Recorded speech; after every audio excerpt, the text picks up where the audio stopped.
Boa tarde, gente. Tudo jóia? Estênio, Rafa e Lucas. Bora começar na sala de redação?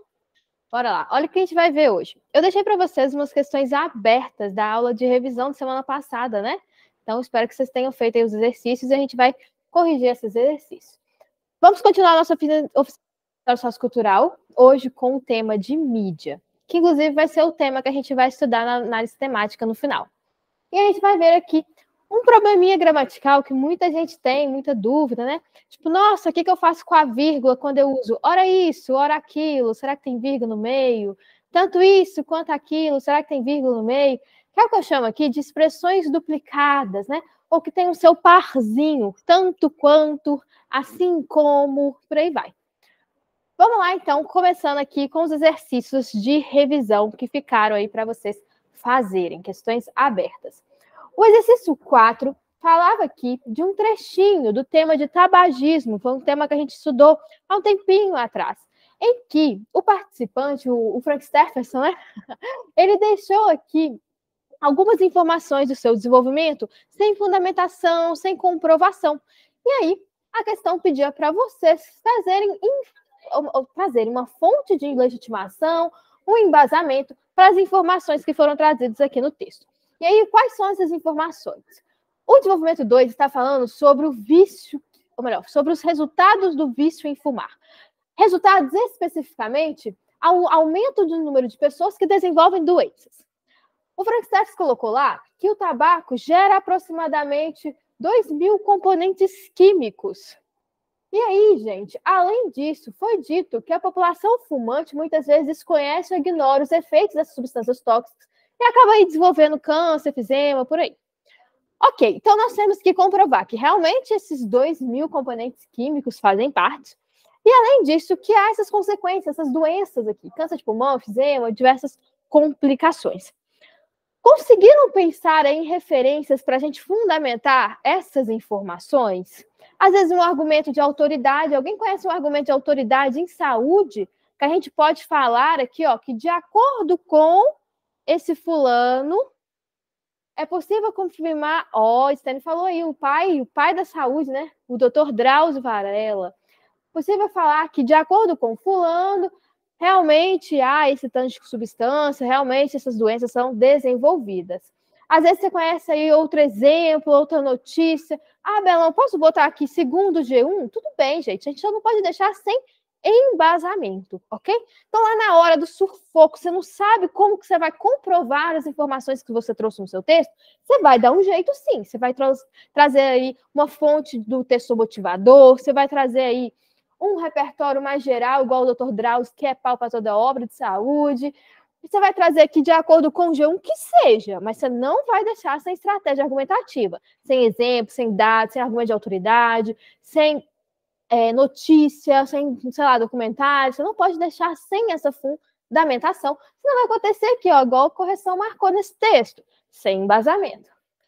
Fiz igualzinho o Stênio falou ó, lá com o Dr. Drauzio Varella. Eu só troquei um pouquinho as ordens das informações, a ordem das informações, que é o seguinte. Eu achei que seria melhor primeiro eu falar quais são essas doenças, e aí eu trouxe essa parte do câncer, efizema, diversas doenças letais para cá, e depois falar sobre essas substâncias. Porque eu acho que as doenças aqui que estão sendo desenvolvidas, ficando mais próximo do tópico frasal, que é sobre doença, fica mais organizado, mas também não era necessário, tá? Observe isso, vamos lá. Consequentemente, troquei o coesivo, porque a questão número 5, que a gente fez semana passada, falava que esse coesivo aqui realmente não estava muito adequado. Afinal, não é um parágrafo de consequência. Então, não é muito legal utilizar um coesivo aditivo. É melhor colocar um coesivo de consequência. Consequentemente, como resultado do vício em fumar, nota-se um aumento do número de pessoas que desenvolvem doenças. Esse é o tópico frasal.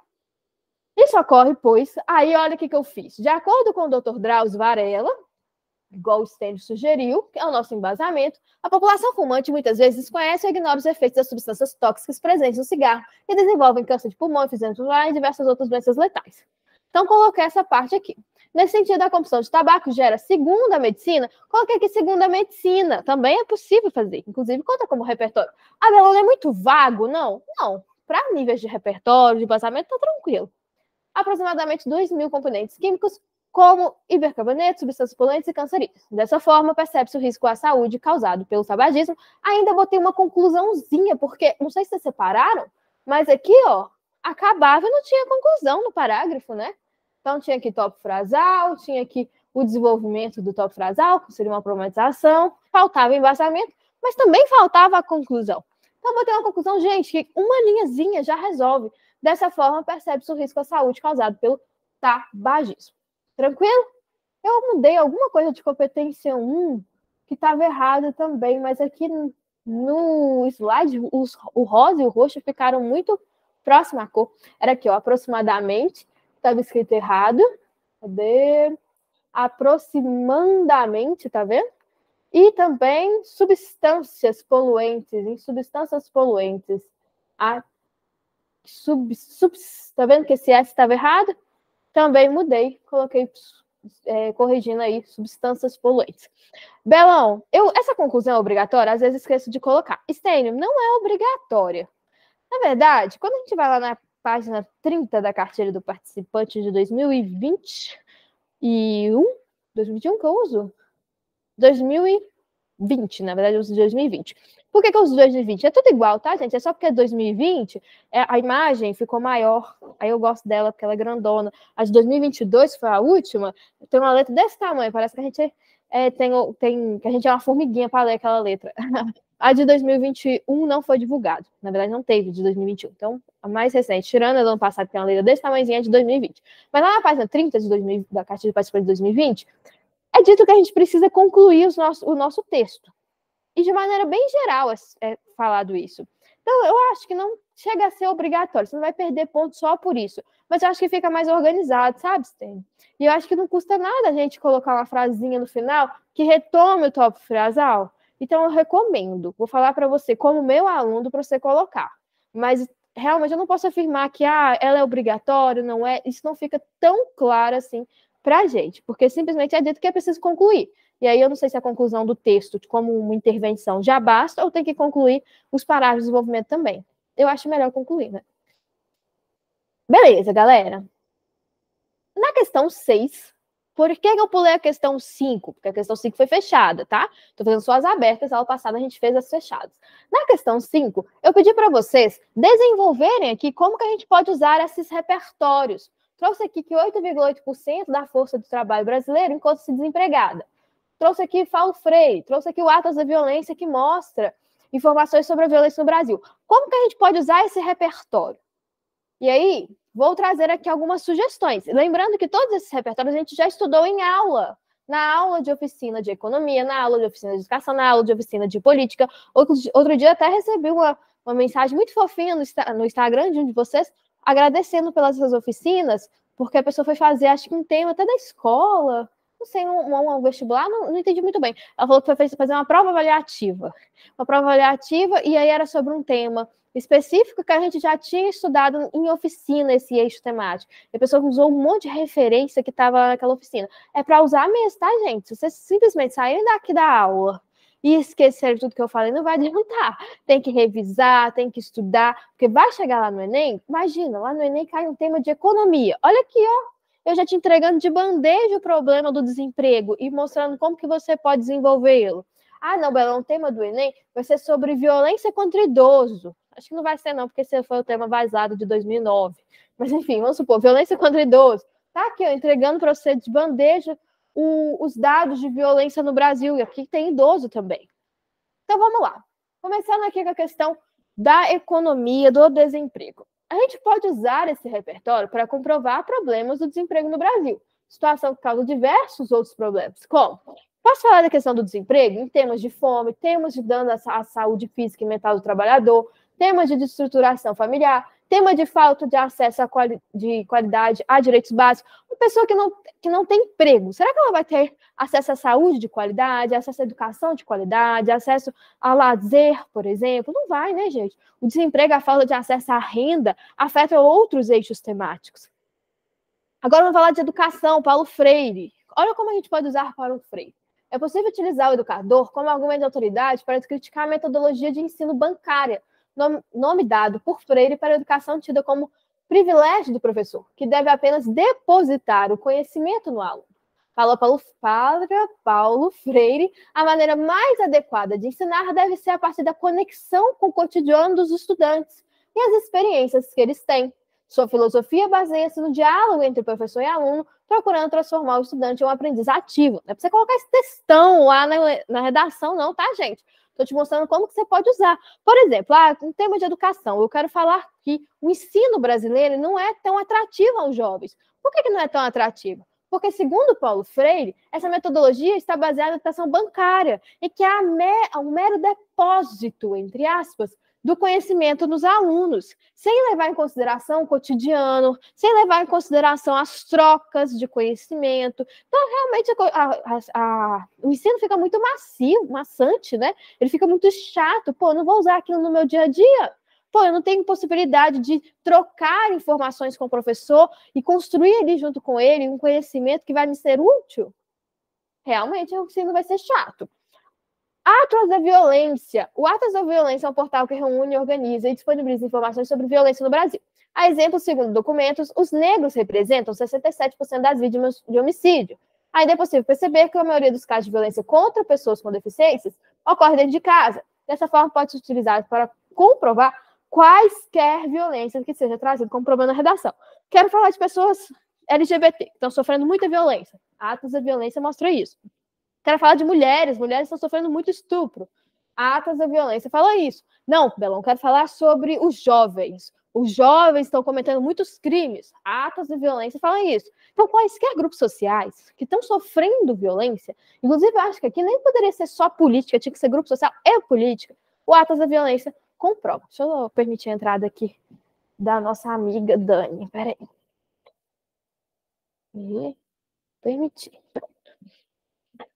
Ai, meu Deus, peraí. Pronto. Então, uma mão na roda que esse Atlas da Violência para falar de vários problemas. Inclusive, indico muitíssimo, tá, gente? Que vocês deem uma passada de olho aqui nos infográficos do Atlas da Violência. Ele é muito didático, cheio de imagens, sabe? Você é daquela pessoa que gosta de livro, mas livro com imagem? Que é mais gostoso de ler, mais fácil? Pois é, aqui tem. E aí vai mostrando vários gráficos, várias imagens. É muito bonitinho, inclusive, tá? Esteticamente. Beleza. A questão 10 vai trazer o seguinte: tem um texto lá sobre garimpo, e esse texto tem alguns problemas gramaticais. Conseguiram resolver e identificar os problemas de gramática? Vamos ver se os problemas que vocês identificaram estão aqui condizentes com realmente o gabarito, ok? Vamos lá para o gabarito dos problemas de gramática que temos neste parágrafo. O documentário A Última Floresta faltou acento. Olha o acento que estava faltando aqui. A Última Floresta retrata uma comunidade indígena que tem seu modo de vida dependente dos recursos naturais do local em que vivem, na Amazônia. A Amazônia tinha faltado o acento. Atenção ao acento. Em risco devido a alguma coisa, devido a algo. Devido já pede preposição a. Só que o que vem depois também vai pedir artigo a, porque existência é substantivo feminino, no singular. Então vai ter o artigo a e a preposição a, juntou, mete da crase, devido à existência de garimpos ilegais, antes estava ilegais, tomar cuidado com esse N, que ele não existe, ilegais, que poluem os riscos com substâncias tóxicas. Atenção aos acentos, hein? E desmata a floresta de forma que a sua subsistência é prejudicada. Antes estava e prejudicada. Perde até o sentido, né? Uma vez que falta água, faltava o acento aqui, limpa para beber e local para caçar. Caçar é com C cedilha. Nem estava fazendo tanto sentido aqui, porque local para casar. Casar é com S, mas caçar, que eu acho que era o que deveria ser, né? Porque indígena usa água limpa para beber e tem um local ali para caçar ou casar? Caçar, né? Acho que era para ser caçar. Casar. Ih, meu Deus, caçar. Eita! Até eu me confundi. Caçar. Nessa perspectiva, olha que perspectiva estava escrito errado aqui, tá? Faltava o R. E não é, tem que... Aqui, tá olhando agora, eu acho que não tinha que ser nessa, não. Tinha que ser nessa. Nessa perspectiva, a realização da mineração de forma ilícita, não ilícita, não tem o N aqui, é dilema, que prejudica. Seria melhor, é um dilema, mas esse artigo, em tese, ele é opcional, né? É um dilema, ou é dilema. É uma coisa de falar casa de mãe, ou casa da mãe. Colocar o artigo ou não, ele acaba sendo opcional, mas acho que fica melhor com um. É um dilema que prejudica o meio ambiente e a sociedade. Esse problema, aqui é esse, porque estava aquele, não é aquele, é esse problema, se deve a alguma coisa, à falta de fiscalização das leis ambientais. Permitiu o acesso aqui do Matheus. Das leis ambientais e, por consequência, estava meio bagunçado o final, né? Por consequência, há uma maior dificuldade em preservar a natureza. Eu acho que, e, por consequência, há uma maior dificuldade em preservar a natureza. Todo mundo identificou aí esses erros? Ou tem algum erro que você viu e eu não vi? Se tiver ok, manda um ok no chat. Mas se tiver algum erro que você marcou e eu não marquei, que deu divergência no gabarito, manda aí no chat. Tudo certinho, Stênio, então? Rafinha, Ju, Lucas, ótimo. Beleza, galera. O que eu percebi muito, assim, desses problemas de competência 1, quando eu fui analisar as redações de vocês na Imagine nessas férias, antes de fazer a semana de revisão. Que, às vezes a gente erra problemas bobinhos, tipo, acento. Ai, Bela, mas eu tenho dificuldade com acento, eu preciso decorar aquelas regras. Não, gente, vou ser muito sincera. Aquelas regras de, quando é para paroxítona faz assim, quando é para paroxítona terminado com M faz assado. Gente, essas regras é mais uma coisa para você decorar. E eu acho que, já que você vai decorar no fim das contas, decora as palavras mesmo. Por que você coloca tio e não? Porque você decorou que não tem tio. Por que você coloca, sei lá, em água, vamos supor, em água eu sempre boto acento. Por que você sempre bota acento em água? Porque você decorou que a água tem acento. Então, eu acho que é realmente um trabalho que, em vez de você ficar decorando aquele tanto de regras de acentuação, eu acho que, na verdade, você tem que ver aí, fazer uma lista com as palavrinhas que você tem mais errado o acento, e você tem que decorar essas palavras. Porque vocês sabem acento. Vocês não precisam ficar decorando todas as regras de acento. Vocês sabem acento. Às vezes é uma ou outra palavra que vocês erram. Então, façam uma lista dos vocabulários que vocês erram mais a grafia, não só o acento, mas também a grafia mesmo, né? Igual ilegais que estava escrito ali, é ilegais. Coloca essa palavra numa listinha, e aí vocês vão se policiando em relação a essas palavras, que ainda aí estão deficitárias, ainda não estão internalizadas corretamente na mentalidade de vocês, né? No cenário de vocês. Então, acho que fica, Bela, uma regra de acento. Eu acho que vocês não vão lá na hora da prova, na hora da escrita, ficar pensando em regra. Essa palavra aqui é paroxítona terminado com isso, isso, isso. Para quê? É só decorar as palavras que vocês mais erram, ok? E aí, aos poucos, elas vão internalizando.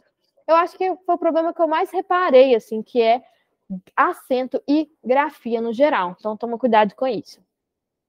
Questão 14 falava o seguinte: o Frank Steffenson ele tinha feito essa proposta de intervenção, pedindo para o Ministério da Educação ampliar a forma de conscientizar os jovens sobre a importância escolar na vida deles, por meio de palestras motivacionais, a fim de se abrir a mente, até falei que abrir a mente era meio informal, a fim de abrir a mente dos indivíduos do quão importante é o ensino educacional para o seu desenvolvimento. Só que, gente, achei que esta proposta de intervenção, ela tinha lá aquele problema do detalhamento que a gente corrigiu na questão 14, na questão 13.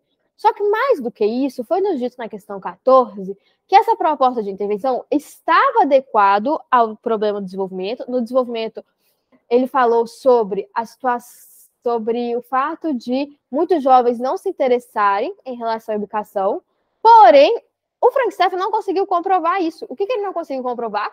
Que muitos jovens estão desinteressados na educação escolar. Então, a gente vai ter que trazer aqui um repertório, uma informação, para comprovar que realmente hoje no Brasil nós temos muitos estudantes que não estão interessados na escola. E aí, vocês conseguiram pensar em algum repertório, tipo um documentário, um agente de intervenção, um argumento de autoridade que fala sobre isso? Me manda aí no chat o que vocês colocaram, qual referência vocês colocaram. Ah, Belão, utilizei o dado tal, ou ah, Belão, usei a pessoa tal. Ah, Belão, pensei num filme tal, um documentário tal, notícia tal. Como que vocês conseguiram comprovar que muitos jovens estão desinteressados na educação hoje? Compartilha aí comigo no chat. Olha o que eu trouxe.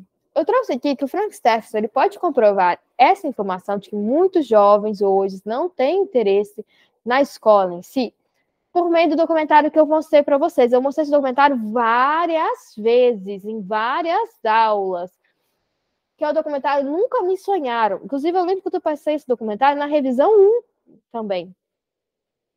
Esse documentário vai trazer relatos de jovens, professores, diretores de escolas e especialistas que traçam ali um panorama preocupante por demonstrar que muitos adolescentes e jovens não têm perspectivas para realizar seus sonhos e seus planos por meio do sistema educacional.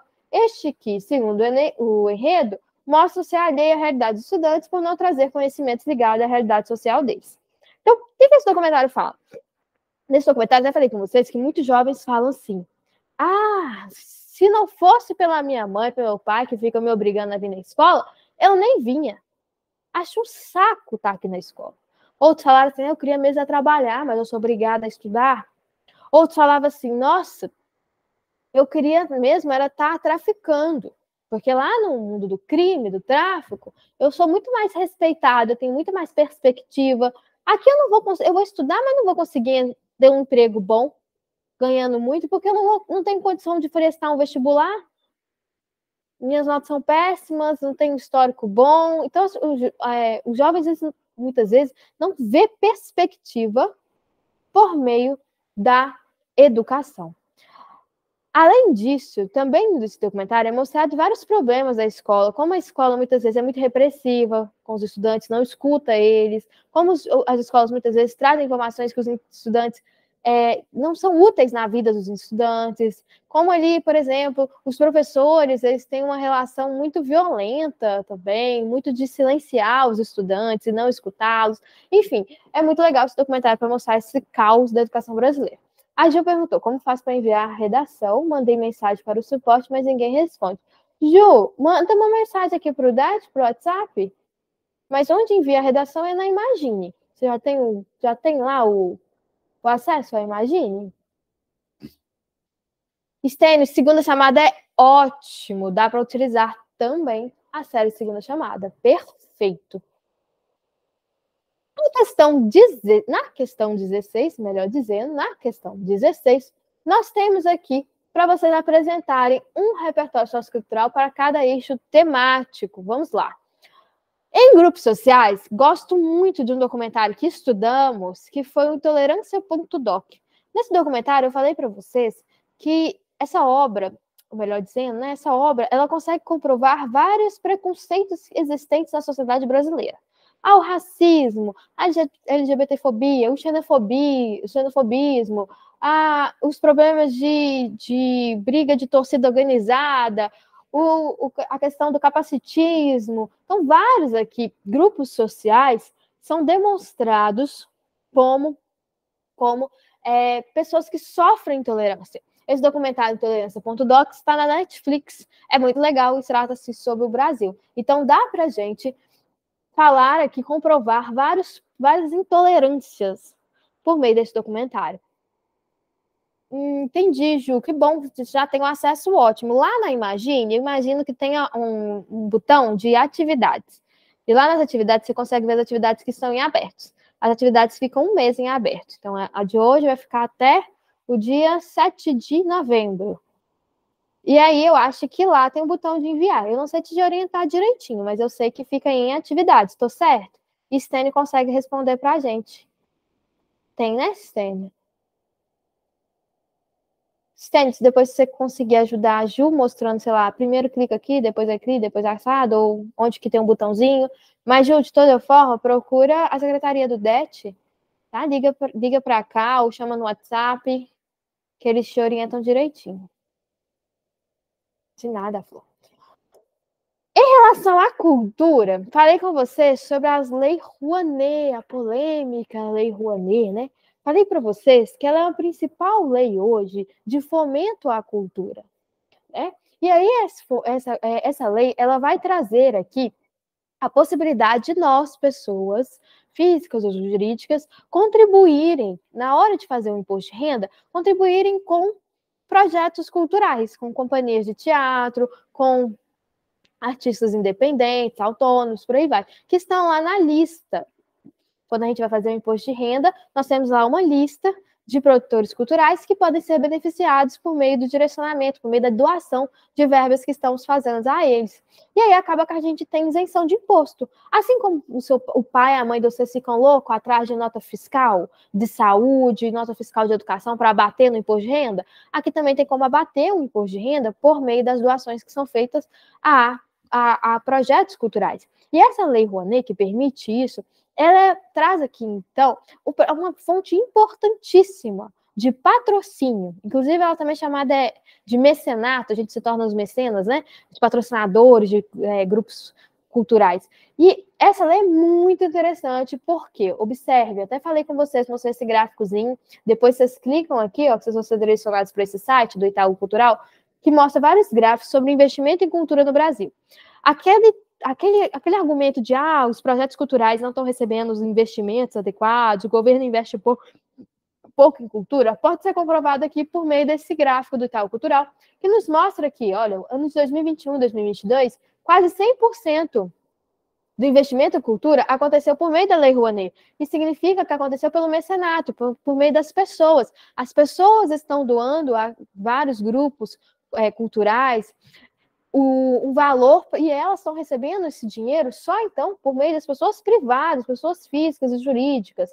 Não estão recebendo pelos fundos governamentais, pela lei do acesso lei do audiovisual, Fundo Nacional de Cultura, cadê o outro? Tem o Fundo Nacional de Cultura, Fundo do Setor Audiovisual. Então, não está vindo pelo dinheiro público em si. Bela, mas se está tendo isenção de imposto de renda, o governo está deixando de receber, então é como se fosse dinheiro público. Sim, é um dinheiro que iria para o governo, mas não está indo diretamente para o grupo. Mas quem está escolhendo quem vai ser beneficiado é a gente, né? É a gente que está escolhendo. Então isso é meio bad vibes, que eu falei com vocês. Qual é o problema dessa lei? Ou melhor, qual é o problema de só haver investimento na cultura por meio da Lei Rouanet? É que a gente, como é a gente que escolhe na hora de fazer o imposto de renda, geralmente a gente escolhe artistas famosos, globais, cantores que a gente gosta. E aí outras pessoas que não são tão conhecidas acabam não recebendo recursos. E aí a gente não pode deixar assim, né? Em tese, não deveria ser só a Lei Rouanet a responsável por financiar a cultura. O Fundo Nacional de Cultura, o Fundo Setorial do Audiovisual, a Lei do Audiovisual deveria também estar fomentando investimentos públicos na cultura. Mas quando a gente vai ver, infelizmente, o governo está deixando a desejar em relação aos investimentos públicos em cultura. Em relação ao eixo temático de cidade especificamente, falei para vocês que o documentário O Crescimento das Cidades e a Periferização traz quase todos, melhor dizendo, os problemas que nós temos na cidade. E esse documentário, gente, eu acho que ele tem 15 a 20 minutos, ele é muito rapidinho. Ele vai falar do problema da periferização, né, do crescimento da cidade de forma desordenada. Ele vai falar sobre como isso gera, muitas vezes, a falta de saneamento baixo, de iluminação pública, os problemas de mobilidade urbana. Ele vai falar sobre o problema de especulação imobiliária, vai falar sobre os problemas também de gentrificação. Então, esses problemas, os temas de cidade, quase todos são tratados aqui por meio desse documentário, indico muitíssimo. Em meio ambiente, nós vimos o Hans Jonas, que ele vai falar sobre a necessidade de preservação do meio ambiente hoje, para gerações atuais, e também para gerações futuras, que é o princípio da responsabilidade. A gente tem que agir de forma que as nossas ações atuais sejam compatíveis com a permanência da vida na Terra.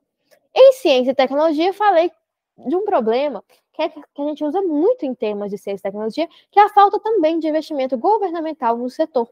Falei com vocês que, de acordo com o Conselho Nacional da Indústria, 90% da inovação no Brasil é feita com investimento privado. Galerinha, sabendo que essas informações, esses repertórios, não tem jeito de deixar aí o tema da redação sem repertório. Não tem jeito. Olha aqui, eu trouxe para vocês 5 eixos temáticos e 5 repertórios para vocês usarem quaisquer tema do eixo. Esses repertórios, eles são meio coringas para o eixo em si. Você pode usar esse repertório aqui de ciência e tecnologia para qualquer tema de ciência e tecnologia. Pode usar esse repertório de meio ambiente para qualquer tema de meio ambiente. Esse repertório de cidade para qualquer tema de cidade. Então, aqui, a gente já tem 5 eixos temáticos com repertórios maravilhosos. Não tem jeito de cair lá na redação do Enem um tema e você ficar sem repertório. Basta decorar. Tranquilo?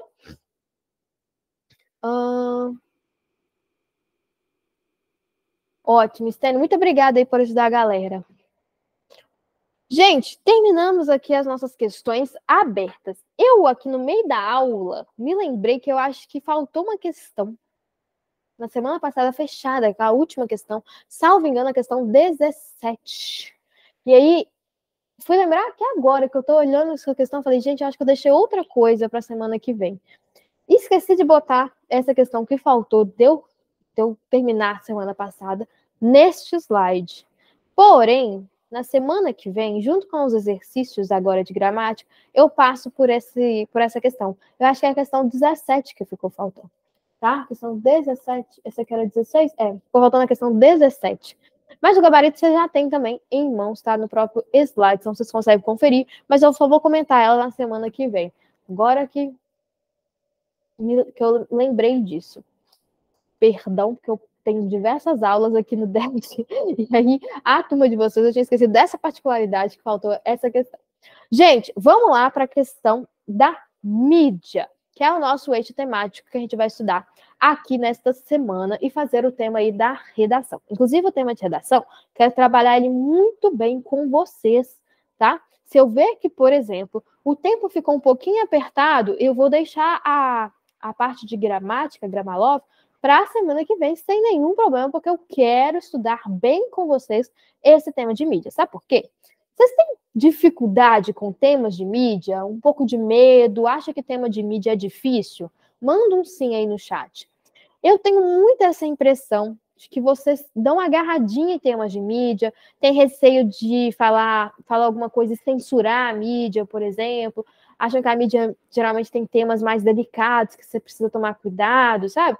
Então, eu quero trabalhar muito bem essa oficina de mídia e o tema de mídia. O tema de mídia dessa semana, eu vou ser já sincera, é um tema difícil, tá? Mas eu vou ajudá-los. Eu vou entregar assim, tudo de bandeja mesmo para vocês, orientar, porque eu não quero que vocês tenham muita dificuldade, eu não quero que vocês fiquem completamente desamparados, já que um tema que já é, por natureza, pelo eixo de mídia, difícil, ok? Pois é, Lucas. Eu sei disso. Vocês ficam com medo de, eu não posso censurar a mídia, eu não posso cercear a liberdade de expressão. E aí eu fico para fazer intervenção, então eu falo, não, como é que eu vou fazer a intervenção disso? Eu sei que vocês ficam com esse receio, a gente vai trabalhar isso hoje. Então, prioridade hoje, falar de mídia do tema de mídia. Se por um acaso não der tempo de passar a parte de gramática, não tem problema algum, jogo para a semana que vem, a gente segue com o cronograma normalmente. Vamos lá. Sobre mídia. Temas que podem cair de mídia. Olha isso. Ataque a jornalistas. Clickbait. O que é clickbait, Belão? Já viu que uns vídeos no YouTube que vem aquela manchete bem exagerada? Aí você fala, nossa, que isso, que babado. Aí você clica no vídeo e não tem nada a ver com o que está no título. Esse clickbait a gente pode traduzir aqui, para o português como caça-clique. São manchetes, títulos, né? Que visam só fazer a gente clicar. Quando a gente clica, a gente vê que o conteúdo da matéria não tem nada a ver com o título. É porque hoje em dia muitas empresas, né? Muitas mídias acabam faturando com os cliques. Só de você abrir uma matéria, um link, a pessoa já fatura. Então, às vezes, eles colocam essas manchetes muito sensacionalistas. Cultura do cancelamento, cyberstalking, que inclusive a gente já fez, espetacularização midiática. Então, por exemplo, eu tenho ali casos de violência que se tornam um espetáculo, né? Cidade Alerta, muitas vezes faz isso aqui, começa a espetacularizar um caso de homicídio. Aí você fala, gente, mas é um homicídio, o que está acontecendo? Que as pessoas estão sendo tão, né, mostrando, exibindo demais a vítima, exibindo demais ali os criminosos também. Começa a ser um espetáculo, Aí é um exagero midiático em cima de uma tragédia. Excesso de informação. Hoje a gente tem um problema que é chamado de infodemia. É uma pandemia de informação. Existe muita informação e essa informação gera um cansaço mental, gera uma crise de veracidade, eu não sei se é verdade ou não. Imprensa e democracia, para relacionar aqui a importância da imprensa para a democracia. A indústria da fofoca, olha o Léo Dias aqui. Essa indústria da fofoca, muitas vezes, ela é invasiva, muitas vezes ela é maldosa. Quem lembra do caso da Clara Castanho? Pois é, tá aqui. Informações versus abuso. Muitas vezes, aquela informação, na verdade, ela é abusiva. Muitas vezes, ela induz as pessoas ao erro. Liberdade de expressão, limites entre a liberdade de expressão, é um tema que costuma cair muito em vestibulares tradicionais, né? Quais são os limites da liberdade de expressão? Manipulação midiática, o papel da mídia, publicidade de consumo, publicidade falsa também pode acontecer. Beleza. Nós temos aqui um ministério próprio para comunicação, que é quem eu indico aí para você colocar como agente de intervenção. Então, o Ministério da Comunicação, ele é responsável aqui por fortalecer as políticas públicas nacionais de telecomunicações, radiodifusão, serviços postais, telecomunicações e radiodifusões. Então, a gente pode falar aqui de rádio, TV, questão de rede social, Belão, também entra aqui. Vamos botar aqui também, tá? A rede social ainda não está muito regulamentada, né? Inclusive, tem a PL das fake news lá, que está querendo regulamentar as redes sociais. Várias redes sociais são contra, igual o Telegram, né? Mas vamos botar aqui no Ministério das Comunicações. Agora a gente vai para os repertórios. Gosto muito de um repertório que vai falar sobre como a sociedade hoje ela é medializada. Se você parar para pensar, hoje em dia todo mundo tem uma mídia na mão, que são as redes sociais. O acesso à mídia se democratizou. Você como produtor e você também como espectador, ok? Então você ali produz, você ali recebe. E o Denis de Moraes vai trazer esse conceito, então, de mídia, de sociedade medializada. Tem outro repertório, eu vou pular lá para frente, só porque eles se complementam, que vai trazer isso também. Que é esse aqui, ó, do Manuel Castells, A Era da Informação. O Castells vai falar que a sociedade, hoje em dia, ela passa por um período histórico de revolução tecnológica, em que as tecnologias digitais de informação e de comunicação estão cada vez mais presentes no nosso meio.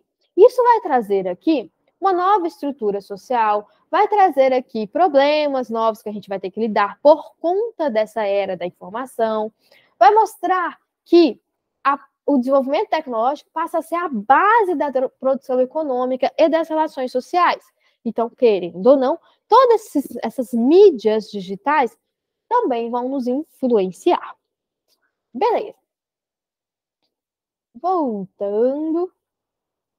Um dos problemas que nós podemos comentar sobre a mídia é a questão do sensacionalismo. Sensacionalismo é um conceito que a gente pode trazer como repertório sociocultural. Qualquer conceito conta como repertório sociocultural, igual a gente já viu lá na competência 2. E o sensacionalismo, muitas vezes, ele permeia o meio midiático. Então, você vê que, por exemplo, as pessoas, elas espetacularizam, elas vão exagerando ali nas notícias. Quem conta um conto sempre aumenta um ponto, sabe? A mídia, muitas vezes, faz isso. E de forma realmente muito caricatural. Às vezes, exagerando nos exemplos, às vezes selecionando palavras muito exageradas. Isso é um problema. Isso é um problema que muitas vezes afeta a veracidade do que está sendo transmitido.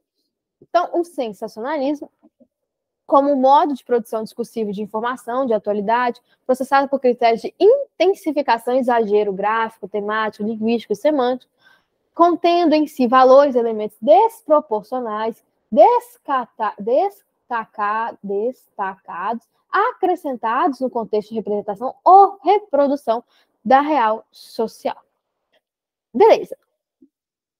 Outra coisa, não dá para falar de mídia sem falar sobre o pai da mídia, quem inventou a mídia. E aí entra aquele repertório histórico que vocês gostam muito da prensa,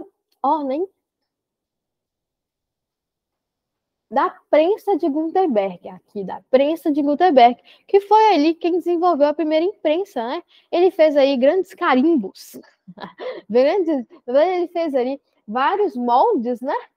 vários moldes, e aí ele conseguia carimbar ali e fazer a produção dos jornais. Então, a primeira impressão em papel de notícias aconteceu com a prensa de Gutenberg. Gente, mencionando aí também essa parte do sensacionalismo, um grande filósofo que vocês até gostam de colocar aí nas redações, que é o Gudebord, vai trazer o conceito de sociedade do espetáculo. Para o Gudebord, a sociedade hoje, ela vive de forma imagética. A imagem é quem faz a geração de desejo, é quem produz aí, quem move aí o capitalismo. Então, eu tenho ali um ideal, um imaginário, uma representação do que é bonito, do que é chique, do que é caro, do que é tecnológico. E essas imagens, elas são geradas aí por meio da publicidade. A publicidade vende o que é uma vida saudável, a publicidade vende o que é uma vida luxuosa, uma vida próspera. Ela vende ali por meio de imagens que são transmitidas. Então, por exemplo, eu comer granola.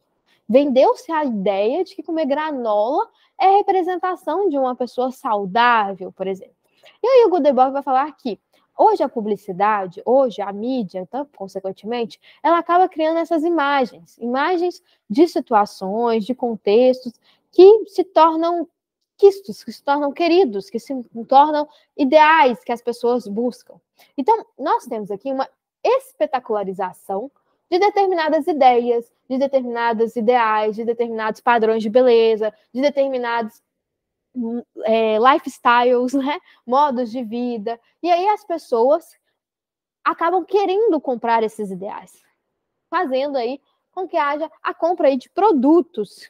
Por exemplo, a granola, porque eu quero ser saudável.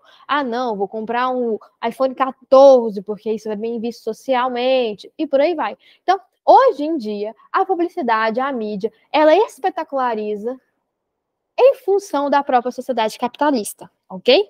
Movendo aí os desejos de compra, movendo a sociedade de consumo. Beleza, galera. Vamos vir para o Brasil. Deixa eu ver se eu quero vir para o Brasil mesmo. Acho que eu vou para o Brasil. Isso. Vamos para o Brasil. Aqui no Brasil, nós temos uma importante lei que eu lembro que eu estava estudando na época. Em 2014, eu estava no meu ensino médio. E essa lei ficou muito famosa. Tipo, nossa, vai ser tema do Enem. Pode sair uma lei muito famosa que o povo começa, tema do Enem, né? Mas, enfim, o Marco Civil da Internet foi uma lei lá de 2014, que permanece até hoje, muito importante, porque ele definiu aí os primeiros parâmetros, as primeiras regras que era preciso que fossem cumpridas por quem publicasse informações na internet em si, não só nas redes sociais, na internet, nos ambientes digitais. Então, ele trouxe aqui um avanço legal no combate a vários problemas que nós tínhamos até então que não eram combatidos. Por exemplo, o artigo 3º fala aqui que é preciso que o uso da internet respeite a liberdade de expressão, comunicação e manifestação de pensamento. Diz aqui que o acesso à internet é essencial à cidadania. O acesso à internet virou direito a partir do Marco Civil, essencial à cidadania. São assegurados aqui a inviolabilidade da intimidade da vida privada, e aí começaram a surgir aqui, por exemplo, aqueles termos e condições que garantem a sua privacidade, que garantem que os seus dados não vão ser divulgados. Bela, mas eu acho que os meus dados são divulgados. Pode ser. Acho que o Marco Civil não conseguiu coibir todos os vazamentos de dados, não conseguiu coibir aí vários compartilhamentos que hoje nós temos, né? O telemarketing liga e fala, mas como é que você conseguiu meu telefone? Eu nunca passei meu telefone para você, fulano. E aí ele fala, eu peguei de uma lista que eu vi na internet. Você fala, é alguém divulgando meus dados, né? Enfim, a gente fica bravo com isso.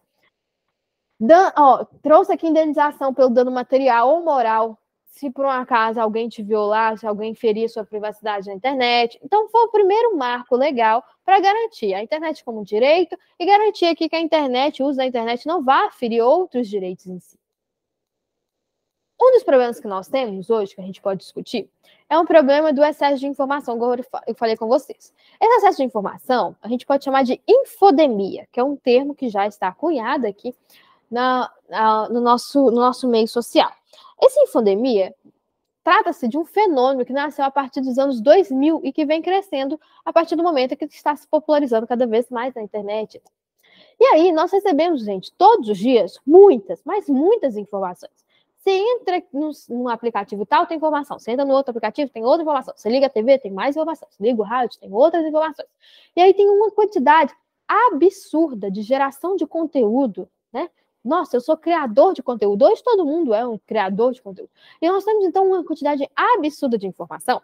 Isso pode causar vários problemas. Primeiro, problema de saúde. Tem gente que, se não estiver ali conectado, se não estiver ali ciente de todas as notícias que estão acontecendo, essa pessoa ela tem crise de ansiedade. A ansiedade não está informada, a ansiedade não está conseguindo acompanhar as mudanças, né, sociais que estão acontecendo, as notícias que estão acontecendo. Tem gente, por exemplo, que fica viciado em tecnologia, acompanhando aí esse excesso, essa produção em massa de informação. Tem gente, por exemplo, que acaba descrendo na informação, porque, pô, cada um fala de uma opinião sobre uma mesma informação, então acaba que eu não sei quem acreditar. E aí também esse excesso de produção de conteúdo faz com que muitas pessoas produzam conteúdos que não têm comprovação, que não teve ali, ela não teve cuidado ali de procurar fontes legítimas para divulgação, não teve um cuidado ali na hora de transmitir essa informação. Então, esse aqui é um problema que nós temos, chamado aí de infodemia. Na pandemia do Covid-19, nós tivemos aí com maior clareza os efeitos desse problema. Tinha muita gente recebendo informações falsas, recebendo informações de tratamento milagroso para Covid, que era completamente sem noção. E aí você vê, né? O problema de dar... Essa frase que eu falar, ela é meio polêmica se ela for descontextualizada. Mas o problema que é a gente dar voz a todo mundo em qualquer circunstância. Esse dar voz é importante, sim. É um direito, sim. Mas ele tem que vir acompanhado disso aqui, ó. Letramento digital. Não adianta nada botar um celularzinho com rede social na mão de uma pessoa que não tem letramento. Essa pessoa vai receber um monte de informação falsa e vai começar a divulgar mais informações falsas. Essa pessoa vai receber uma informação ali, e se ela não tiver, por exemplo, discernimento sobre segurança digital, ela vai fornecer dados pessoais e vai cair em golpes. Essa pessoa aqui, muitas vezes, ela acaba se viciando nessa questão de toda hora tem que receber informação, toda hora tem que consumir informação, tem que estar ciente em tudo, acaba viciando em meios digitais. Então é preciso ter uma educação acompanhando, né? Senão essa infodemia realmente vai trazer problemas maiores para a gente. Em relação ao letramento digital, um tema que a gente discutiu bastante, né? Até trouxe já dados sobre isso lá no eixo de educação, que também tem tudo a ver com educação. Mas a gente vai retomar aqui mostrando que o letramento digital diz respeito às práticas sociais de leitura e produção de textos em ambientes digitais. Isto é, ao uso de textos em ambientes proporcionados pelos computadores e por dispositivos móveis, tais como celular e tablet. É ver se a pessoa que consegue se comunicar em diferentes situações, se ela consegue ali, por exemplo, buscar informações verídicas na internet, se ela consegue, por exemplo, selecionar as informações pertinentes, avaliar a credibilidade dessas informações, se ela é uma boa, sabe, produzir um bom conteúdo digital, né, mostrando ali de onde que ela tirou aquelas informações, buscando fontes legítimas para trazer aquelas informações, se ela sabe utilizar as redes sociais de forma saudável, sem exagero, e por aí vai. Uma habilidade educativa. Em relação aqui à filosofia, vocês gostam muito de trazer, filosofia e sociologia, um conceito de indústria cultural, né? Que tem muito a ver com aquela sociedade de espetáculo que a gente estava conversando. Aqui, a Escola de Frankfurt, Adorno, Horkheim, é muito bem-vindo aqui para mostrar que muitas vezes nós temos aqui o uso da mídia para criar ali padrões de consumo cultural. E aí a massificação de conteúdo que o capitalismo requer, né, com a cultura de massa requer, vem aqui com o uso da mídia em si. Vamos falar sobre aquela questão que nós estávamos comentando agora, sobre a espetacularização, sobre o exibicionismo midiático. Falei com vocês que muitas vezes os casos de violência são expostos na mídia sem muito cuidado, né? Pô, exposição da vítima, exposição de um possível criminoso, porque muitas vezes, quando nós temos ali as notícias, os furos jornalísticos, o crime acabou de acontecer. Se o crime acabou de acontecer, ainda não tem julgamento, né? Eu tenho a vítima, mas eu ainda não tenho o criminoso. Ninguém sofreu o devido processo legal. Então tem um suspeito, sim, que precisa ser escutado para saber a circunstância, precisa recolher provas, é preciso conversar com testemunhas, todo um processo legal. Dá o direito à defesa a fulano, dá o direito à acusação a ciclano, escutar advogados, mas não, aí vem a mídia e começa a expor a vítima, a expor possível agressor, a expor todas as pessoas envolvidas. E teve um caso que ficou muito famoso, ele foi até recentemente desenterrado, que é o caso da Eloá. Já escutaram o caso da Eloá? Ele passou na Linha Direta. Linha Direta era um programa que tinha antigamente, na minha época, que a gente morria de medo. A minha geração morria de medo da Linha Direta. Passava quinta-feira à noite. Aí quando tinha propaganda de Linha Direta na TV, você saiu correndo, desligava a TV, porque a propaganda dava medo. Imagina o programa. Era um programa de simulação. Você sabe o que é Linha Direta? Às vezes eu estou explicando, mas você já sabe. Era um programa de simulação, que eles pegavam os principais casos, assim, aqueles casos de violência extrema, de crime extremo, que chocava a sociedade, e eles simulavam. Aí tinha um teatro, né? Tinha atores que simulavam ali o passo a passo do crime e tal. E o Linha Direta, ele voltou há poucos meses, e o primeiro caso que foi analisado na Linha Direta, agora de 2023, é com Bial, Stênio. Depois você olha. Hoje em dia a gente não tem mais medo. Na época era aterrorizante a propaganda.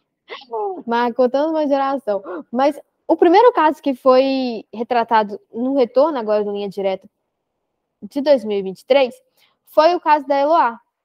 O caso da Eloá, gente, foi o seguinte. Lá em 2008, a Eloá, ela foi aqui. Isso. A Eloá, que namorava o Lindenberg, estava tentando lembrar o nome do namorado dela. Do Lindenberg, ela terminou com esse namorado. E esse namorado, às 13 horas, invadiu o apartamento da Eloá. A Eloá estava ali na companhia de 3 amigos, tá? Que os amigos dela. Só que aí o Lindenberg começou a ameaçar. E ele sequestrou a Eloá e libertou os 2 rapazes que estavam ali, deixando a Nayara e a Eloá presa. A Nayara, ela deixou o local, mas depois ela voltou ao cativeiro lá para tentar ajudar nas negociações. O Lindenberg ficou ali com a Eloá por 40 horas, foi isso? Mais de 100 horas, perdão, por mais de 100 horas. O sequestro durou mais de 100 horas. Ela ficou mantida em cárceres privados. Só que, gente, isso começou 13 horas, ok? Imediatamente a mídia ficou sabendo dessa situação. E aí, um helicóptero da mídia, vários helicópteros, na verdade, ficaram ali no ar, do lado da janela da casa dela, do apartamento da Eloá, melhor dizendo, do apartamento da Eloá, e polícia e mídia e jornalista ali naquela confusão, tentando negociar, escutar o Lindenberg, escutar a Eloá, e foi mais de 100 horas ao vivo dessa situação. Só que, gente, olha que situação tensa. O cara transtornado sequestrou a ex-namorada dele, porque não aceitou do namoro. E ameaçando matar. E a mídia lá, querendo ligar pro cara, conversar com o cara. Querendo conversar com a Eloá, querendo entender a situação. A polícia tentando negociar, falando, meu Deus, a gente tem que achar uma forma estratégica de chegar lá naquele apartamento de forma que ele não mate a Eloá. Aí, olha, esse caso levantou polêmica agora, recentemente, porque o delegado de polícia, nesse Linha Direta com Bial, revelou que a mídia atrapalhou em muito as negociações. Por quê? Porque enquanto a polícia estava tentando conversar com o Lindenberg ali e negociar para ver se ele conseguia, né, abaixar a guarda e libertar a Eloá, a Sônia Abrão entrou ao vivo na tarde lá dela do programa com o Lindenberg e começou a conversar com ele ao vivo. A mídia mostrando a conversa da apresentadora de televisão com o sequestrador. Não só ela, tá, Estênio? Outras jornalistas, eu não quero falar o nome aqui, mas eu acho que tem outra jornalista aqui que tá na minha cabeça, que também entrou ao vivo. E aí, nós temos aqui um rolê que é absurdo. No meio de uma situação extremamente delicada, em que temos uma pessoa que está sofrendo, essa pessoa que está sequestrando e ameaçando a matar a outra, essa pessoa está em surto, né? Em surto psicótico, que está, sei lá, ou então a pessoa é uma maníaca, ou a pessoa, sei lá, a pessoa perturbada, ela não está bem mentalmente. E aí, tem que ter muita cautela, porque qualquer passo falho, essa pessoa atira. No caso aqui na Eloá. E aí, gente, infelizmente, o que aconteceu? O Lindenberg ficou muito tenso, muito assustado com a situação, a mídia descendo a lenha nele como um criminoso, um cara perigoso, que ia, né, matar fulano, matar fulano. Ele já estava sendo colocado como um inimigo da sociedade. Ele ficou extremamente assustado, extremamente nervoso com a situação. E aí, quando a polícia invadiu o apartamento, ele matou a Eloá. Deu um tiro aqui na cabeça e outro na virilha. E a Nayara, que não sei o que ela foi voltar lá no cativeiro, que ela tentou negociar lá com o Lindenberg, foi atingida no rosto, mas sobreviveu. Ok? E aí esse caso ficou como um caso marcante sobre a importância de muitos jornalistas tomarem cuidado nesse momento aqui. A importância de haver ali um trato com a informação, de haver respeito ali com as pessoas envolvidas, porque isso aqui poderia ter sido evitado se o clima, se a tensão fosse menor naquele ambiente. Foi muito invasiva a atuação midiática, exibindo pessoas, expondo pessoas completamente desnecessariamente. É um caso muito chocante, realmente, é um crime, sim, realmente, mas é um crime muito delicado. Qualquer passo falho, igual eu comentei com vocês, ia atrapalhar, assim como atrapalhou, conforme o delegado de polícia nos disse aqui no Linha Direta de 2023. Ok, outro problema que nós temos na mídia, e vocês já devem ter escutado isso, é o problema do oligopólio midiático. Hoje, muitas vezes, nós temos aqui mídias que estão na mãos de pouquíssimas pessoas, a concentração midiática. Então, nós temos aí 5 famílias, a Rede Globo, SBT, Record, Bandeirantes, e acho que o outro é o Grupo Folha, que dominam, que controlam mais de 50 veículos, controlam metade dos 50 veículos de comunicação no Brasil. E aí, gente, isso mostra aqui um problema do monopólio, do oligopólio, né? Não monopólio, do oligopólio midiático, da concentração midiática na mão de pouquíssimas pessoas. A mídia acaba não sendo plural como ela deveria ser. Isso é muito problemático. Num Estado democrático, é preciso que várias pessoas tenham acesso à informação com N opiniões, com N visões possíveis. Só que aqui a gente tem um grupo muito grande, dominando vários veículos de informação. Acaba que há ali uma manipulação midiática muito forte por conta dessa situação. Okay? Isso não é permitido em tese pela nossa Constituição, mas, infelizmente, ainda é um problema que ocorre. E aí vocês vão me perguntar por que ainda há isso, né? Daqui a pouco eu vou mencionar. Gente, deixa eu ver o que nós temos aqui. Nós temos aqui um vídeo do Dr. Drauzio Varela mostrando os problemas da exposição contínua a telas, problemas de visão, problemas de ler, né, de manipulação aqui de objetos, vai mostrar aqui a questão do vício na tecnologia, vai mostrar sobre o cansaço, a insônia que acontece por conta da exposição a telas. Vou deixar esse repertório aqui para vocês depois, dar uma olhada. Nós temos aqui um problema também, que na verdade não é um problema, é mais natural, que é a questão da tribo jornalística. O que é isso, gente? Muitas vezes as pessoas, elas querem acessar informação só de uma mesma tribo, só de uma mesma bolha. Ah, eu vejo informação só da Globo, eu vejo informação só do Jovem Pan. Isso tem muito a ver com política, né? Vocês sabem. Ah, eu vejo informação só da Record. E essa tribo jornalística, pessoas que se unem numa tribo jornalística, acaba fazendo com que as pessoas tenham uma visão limitada da informação. Recebendo só um tipo de informação, só de uma forma manipulada politicamente. Então, nós temos aqui um problema seríssimo, que a gente também pode chamar até de bolha, né? As bolhas sociais, mas aqui no nosso caso, como é jornalístico, o Nelson Traquina vai trazer esse conceito de tribo, mostrando aí pessoas, uma comunidade que recebe a informação tudo de uma mesma forma, né? De uma mesma lente. Muito triste essa situação no Estado democrático. Galerinha, outro problema que nós temos, e que ficou muito visível na pandemia, é a falta de acesso à informação pela própria mídia. Hoje, jornalistas precisam acessar dados para divulgar informações. E na época da pandemia, não sei se vocês lembram, que tinha uns consórcios.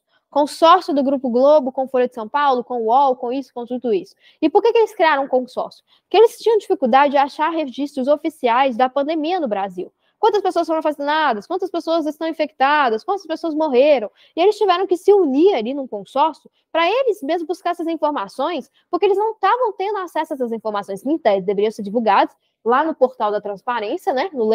De acordo com a lei do acesso à informação, essas informações públicas deveriam ser divulgadas e acessadas por qualquer um, não só jornalistas. Mas você, cidadão, se você quiser buscar uma informação específica, eu quero saber quanto que foi investido em educação aqui no meu município.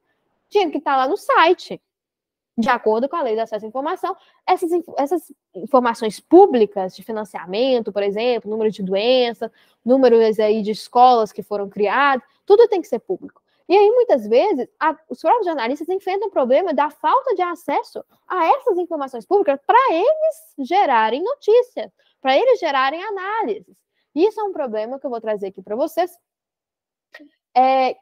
Sobre a falta de descumprimento da lei de acesso à informação pelo governo, que acaba não fornecendo, não somente ao jornalismo em si, não somente à mídia em si, mas também para todas as outras pessoas, esses dados oficiais. Infelizmente, é um problema que nós temos no Brasil.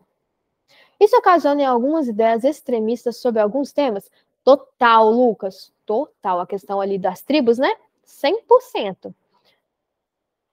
Gente, nós tivemos um jornalista aí que morreu, né, recentemente, e que foi muito noticiado, que foi aquele Dom Phillips, que ele estava junto com o ambientalista, e foi assassinado porque ele estava investigando, junto com o ambientalista, os casos de garimpo ilegal, de invasão de terra indígenas.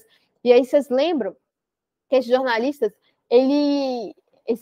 esse jornalista ele foi encontrado ali morto, brutalmente, né? O corpo dele completamente destroçado, foi morto na floresta. E a principal suspeita é que esse jornalista tinha sofrido um ataque das próprias pessoas que ele estava investigando ali, as pessoas que estavam fazendo garimpo ilegal, que estavam invadindo terra indígena, que estavam desmatando a floresta. E isso mostra, né, como muitas vezes os jornalistas exercem um papel importante de denúncia, de investigação, porém, eles são tão desprotegidos, né? É muito perigoso, é muito vulnerável aí esse tipo de serviço, infelizmente. Gente, em relação aqui ao Brasil, nós temos um dado que fala o seguinte: o Brasil continua sendo um dos países mais violentos da América Latina, pois a mídia e os jornalistas são frequentemente mortos em conexão com o trabalho. Mais uma informação que mostra aqui a questão da violência contra jornalistas. Beleza, eu vou deixar a gramática para a semana que vem, tá? De propósito, porque eu preciso continuar nessa questão da mídia em si. Olha o tema que iremos fazer, e eu quero muito que vocês façam. Não é um tema fácil, mas eu vou ajudar. Obstáculos à regulação da mídia no Estado Democrático Brasileiro. Se você jogar a regulação da mídia no Google, você vai ver que muitas matérias contrárias à regulação da mídia vão estar sendo feitas. Sabe por quê? Porque a própria mídia, muitas vezes, não quer ser regulamentada. A própria mídia não quer sofrer com esse cerceamento. Só que, Belão, você está indo contra a liberdade de expressão midiática? Não estou sendo. Só que vamos tentar entender melhor o que é isso. O que é essa questão da regulação midiática? Vem comigo. Obstáculo significa que nós temos empecilho, impedimentos, entraves, adversidade. Está no plural, né? Então tem que trazer mais de um. Fica aí. Regulação da mídia. Aí eu já te pergunto, o que seria essa regulação da mídia? O texto motivador vai falar sobre o que é essa regulação da mídia. A gente sempre vai seguir o texto motivador. Mas seria alguma coisa a ver relacionada aqui, ó, com a regularização midiática, com alinhamentos dos meios de comunicação, com a sistematização dos meios de difusão de informação. Rafa, sua câmera ligou, tá? Só te avisando aí. Rafael, não Rafaela. É o Rafael do próprio DET, né? Ó, beleza, galera. Então, nós temos aqui essa regulação que a gente vai ver já, tá? Sobre o que é de acordo com os textos motivadores. Em relação... Levou um sustão aí, hein, Rafa? Rafaela, no caso. Tadinha. A gente vai falar aqui agora sobre o Estado Democrático Brasileiro, que a gente vai pensar qual é a relação da mídia com a democracia. Aqui, no caso, esse modelo político, esse regime constitucional que organiza o Estado, o que isso tem a ver com a própria mídia em si, qual é o papel dela. Segura que a gente vai explicar. Isso era o que aquela PL queria? Exatamente, Lucas. Exatamente. Aquela PL queria regular a mídia social, das redes sociais em si, né? Nós temos aqui eixo temático mídia, e aí nós vamos para os textos motivadores. O texto motivador número 1 vai falar que a mídia, olha o que ela é composta. Por cinema, televisão, rádio, internet, jornal, revista, livros, panfletos, cartazes, outdoor. Então, nós temos várias formas, vários veículos midiáticos. Tudo aquilo que comunica em massa, ou seja, que torna algo comum a todos, a um grande número de pessoas, pode ser considerado mídia. E qual é o papel da mídia na sociedade? Para a jornalista, a mídia informativa é um importante espaço de poder, debate e mediações de conflitos. Ela diz que estar na mídia é sinônimo de existir. E esse artifício define os assuntos sobre os quais as pessoas conversam dentro de casa, nas reuniões sociais, no ponto de ônibus e no trabalho. Em outras palavras, a mídia tem o poder de selecionar e hierarquizar temas definindo prioridades. Então, nós temos aqui que, observe, é nesse contexto que se pode afirmar que a imprensa tem muito poder, sim, e uma responsabilidade social muito grande. Então, a mídia, ela tem uma responsabilidade, ela tem muito poder. Será que ela pode ficar aí totalmente sem regra, gente? Será que não pode existir limites? Eu não estou falando de censura, estou falando de limites, regras que precisam ser cumpridas. Eu posso sair divulgando qualquer informação sem verificar a veracidade? Eu posso sair expondo todas as pessoas que eu quiser, sem respeitar o direito dessas pessoas à privacidade, por exemplo? Então, não é porque a mídia tem liberdade de expressão, por exemplo, que ela vai usufruir ali de um território sem lei, podendo fazer tudo o que ela quiser. Que é o que muitas vezes as redes sociais, por exemplo, o Telegram, que é uma grande adversária da PL, que o Lucas comentou, que é a PL das fake news, está querendo ser um território livre, de livre manifestação, que não precisa sofrer nenhuma privação, pode fazer o que quiser, né? Então, vamos comentar sobre isso, um tema polêmico. Eu não quero divergências, aqui no caso, política. Não quero levantar nenhuma bandeira política. Quero levantar aqui a questão da democracia em si. Nós temos aqui o texto 2 que vai falar que, assim como o transporte, a energia, a comunicação é um serviço público. Por exemplo, se você não estiver recebendo água na sua casa, você não vai reclamar? Se não estiver passando um caminhão de lixo aí para buscar o seu lixo, você não vai reclamar? Se a mídia não estiver divulgando a informação, você também tem que reclamar. Sabe por quê? Porque a comunicação é um serviço público. Aí, Belão, mas não é o governo que divulga. É tipo a Globo, é tipo o SBT, é tipo a Record. Mas deixa eu te contar que o governo dá permissão, concede a essas empresas a possibilidade de elas fazerem aí esse tipo de serviço público. É igual lá o ônibus que você pega. O ônibus que você pega não é da prefeitura diretamente. Ele tem uma concessão. A prefeitura deu a concessão ali às empresas de ônibus em si. Por exemplo, energia. Energia você liga na sua casa pela CEMIG, aqui no caso de Minas Gerais. A CEMIG não é o governo em si. A CEMIG é uma empresa. Mas a energia é coisa do governo. É o governo que devia dar. Tá, mas é porque o governo concede à CEMIG esse dever ali, cumprimento desse dever para garantir o seu direito. Então, o texto 2 vai falar, por que vocês aí, ó, nós, né, cidadãos, não pedimos também que haja o direito à comunicação, como um serviço público, sendo garantido de melhor forma, assim como a gente exige que outros serviços públicos, como transporte e energia, sejam prestados. Eu quero mostrar agora para vocês um videozinho. Deixa eu pegar aqui um videozinho para vocês. Ai, meu Deus. Que vai falar sobre isso também, tá? Vamos lá.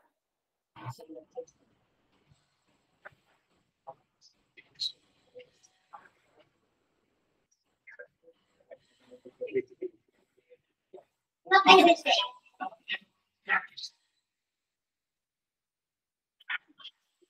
O que o senhor faria se o ônibus que o senhor pega todo dia parasse de passar aqui hoje? O que eu ia fazer? Eu ia ficar na mão, né? Sem ele. Eu tenho que pegar uma anotação aí qualquer para acabar de chegar, né? E se o seu programa de televisão preferido parasse de passar? Aí acabava tudo, né? Você acha que essas perguntas não fazem sentido? Então a gente explica. Você sabia que, assim como o transporte e a energia, a comunicação é um serviço público? É pública? Não sabendo agora que chega aí. E tem lá, tem um dono, né? Deve ser privado, né? Não? Não, não é privada. A TV que você assiste e o rádio que você escuta são serviços públicos, só que prestados por empresas privadas, do mesmo jeito que acontece com o transporte da sua cidade. Assim como os outros serviços públicos, a comunicação é um direito previsto na Constituição, mas diferente do transporte, algumas regras para o seu funcionamento ainda não estão claras. Isso tem gerado posições contra e a favor à regulação da mídia, principalmente por conta da retomada da discussão de um novo marco regulatório para a comunicação no Brasil. Mas o que você tem a ver com isso? Como um serviço público, você tem o direito de cobrar que ele seja bem prestado e que atenda algumas regras. Um dos pontos em debate para a regulação da mídia audiovisual é a regulamentação do que está previsto no artigo 54 da Constituição. O artigo diz que deputados e senadores não podem ser donos de rádios e televisões. Dos atuais deputados e senadores eleitos, 33 declararam ser proprietários de emissoras de rádio ou TV. Ao todo, 55 concessões estão nas mãos de parlamentares. É certo um deputado, um senador ser dono de uma TV, de uma rádio? Não concordo, porque, igual eu te falei, ele vai colocar só o que interessa a ele, e o que interessa à população, a gente vai ficar sabendo, ele fez tal coisa, e tem coisa lá como transporte mesmo, né? Que a gente precisa, não tem, ele vai só colocar aquilo que ele acha que é necessário passar. E por falar em interesse da população, assim como no ônibus, onde há espaço reservado para gestantes, pessoas com deficiência e idosos, no serviço de radiodifusão, há a previsão legal de uma reserva na grade para conteúdos regionais e independentes. Se o bairro tivesse um canal que se pudesse ver o que a pessoa da população daquele bairro está passando, para divulgar. Isso era muito importante. Porque hoje, infelizmente, se você for nos bairros aí para contar as populações, como é que estão passando, quer dizer, a televisão não mostra aquilo. Uma das horas de você cobrar o cumprimento das regras que já estão aí é no momento da renovação das concessões das emissoras. Hoje, a renovação é automática. A regra é, para perder a concessão, 3/5 do Congresso Nacional devem votar contra a renovação. Caso contrário, tudo continua como está. Sabe qual é o problema? E nós faz isso, ó. Nós ficamos acomodados. E por isso que está acontecendo tudo isso. Simplesmente eu espero a sua atitude. Enquanto eu estou aqui, ó. É isso que está acontecendo. Gente, então vamos lá. Nós vimos aqui que é um serviço público, né, a comunicação, e que é engraçado, né? Eles têm ali as concessões que são concedidas pelo Congresso Nacional, pelos deputados e senadores. Mas muitos deputados e senadores são os donos desses veículos midiáticos, né? Vocês viram ali. Ah, Belo, mas é proibido. Falou que foi porque é proibido. E eu vou chegar lá nesse momento aqui. Falou que é proibido. Ó, a Constituição, artigo 54. Os deputados e senadores não poderão firmar ou manter contrato com pessoas jurídicas de direito público, autarquia, empresa pública, sociedade de economia mista ou empresa concessionária de serviço público. Não pode ser dono de empresa de água, energia, luz, né? Não pode ser dono aqui de transporte, não pode ser dono aqui de veículo de comunicação. Só que eles são. E aí você vai me falar, ué, Belo, mas por que eles são se a Constituição proíbe? Porque ainda não tem uma regulação decente da mídia no Brasil. Ah, vocês viram lá, a regulação prevê que é necessário divulgar aí informações locais. Belão, eu nunca vi, por exemplo, informações locais do meu bairro, igual o moço comenta. Ou lá na minha cidade do interior, não tem jornal local. A gente vê o jornal de Belo Horizonte. Porque não está regulamentado ainda, gente. E quando eu falo regulamentação, não significa que no Brasil a mídia não tem nenhuma regulamentação. Claro que tem. Por exemplo, quando você vai no cinema, tem a classificação etária ali, né? Você não pode, por exemplo, colocar uma criança num filme com violência.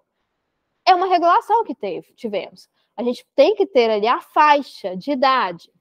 Ou, por exemplo, não pode ter na TV aberta propaganda de cigarro.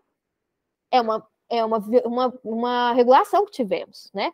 Não é censura, a mídia pode divulgar o que ela quiser. Pode divulgar cigarro? Não pode, isso não é censura. Isso é limite, gente. Limite. Toma cuidado com a forma aí de se expressar.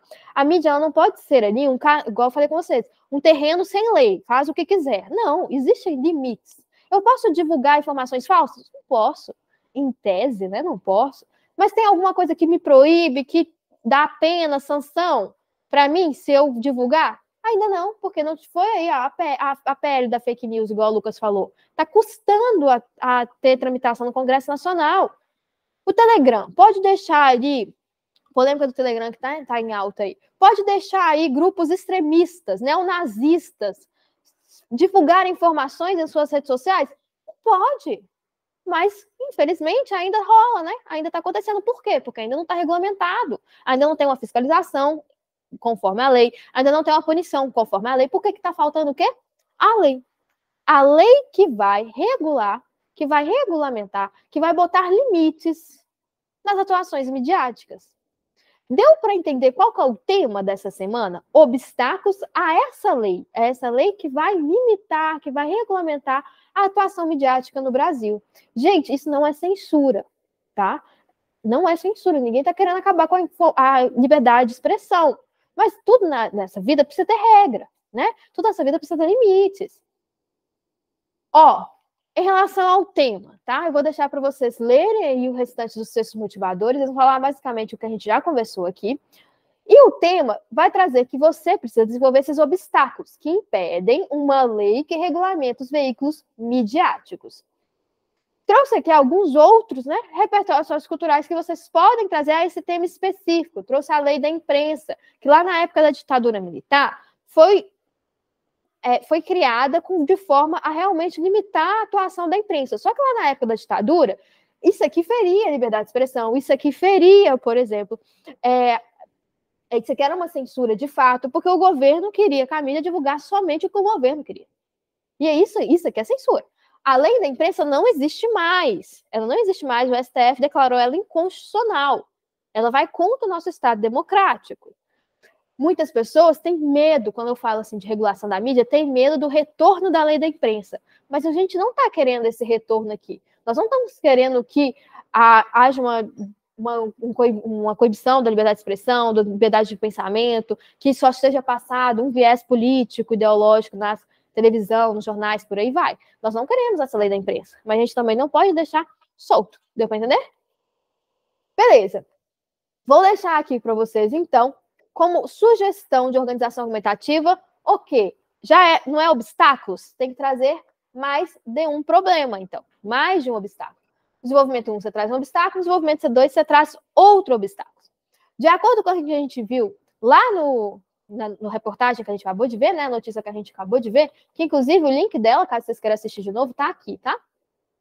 Entenda a reportagem, a regulação da mídia, que é uma reportagem do próprio governo, a EBC, a Empresa Brasileira de Comunicação, que é responsável por exemplo, a Voz do Brasil, por todos esses veículos de comunicação governamental. Um dos obstáculos que a gente viu aqui é justamente a falta de apoio popular. A mulher até chega e fala assim, nosso problema é que a gente fica assim, acomodado. Mas sabe por que muitas pessoas não apoiam? Porque muitas pessoas não entendem do tema, muitas vezes as pessoas interpretam esse tema de forma errada, achando que quer censurar, ou às vezes está querendo cercear a liberdade de expressão. Então, falta um apoio popular, ok? E, além disso, como é que eu vou criar uma lei que vai regulamentar a mídia se os próprios deputados e senadores são donos de várias mídias e não têm interesse nisso? Nós temos um conflito de interesse aqui, né? Eles não poderiam ser donos de veículos de comunicação, ou eles não poderiam ser deputados e senadores, que isso fere o artigo 54 da Constituição, igual a gente viu. Então, nós temos um problema muito grande. E aí, é preciso ter apoio legislativo para que haja aprovação dessa lei. Como não tem, realmente vai ser difícil a regulação sair do papel ideológico lá da nossa Constituição. Trouxe aqui, inclusive, como que vocês podem intervir no desenvolvimento 1 e 2. Dúvidas sobre esse tema? Ficou mais fácil agora falar sobre mídia em si? e essa regulação? Cuidado isso aí, para não falar que não existe regulação. Já temos várias leis que regulam determinadas coisas da mídia. Igual eu falei com vocês, a lei lá do antifumo, que vai falar que não pode ter propaganda de cigarro, a lei lá da classificação etária para os filmes. Já existem algumas leis que regulam. Mas está faltando um marco regulatório mesmo, sabe? Uma lei própria, grande, que vai falar sobre rede social, que é um problema que a gente tem hoje, o problema de fake news que nós temos também, o problema aqui do monopólio midiático. Você acha que está certo 5 grandes brasileiras ter toda essa quantidade de grupos de imprensa? Não está certo. Esse oligopólio vai contra a nossa Constituição. Isso é favorável ao nosso Estado democrático? Não esqueçam de falar do Estado democrático, tá? Que está no tema também. Mostrar como isso aqui afeta a nossa democracia. Que bom que tá tranquilo, Lucas e Estênio. Beijo para vocês. Até semana que vem.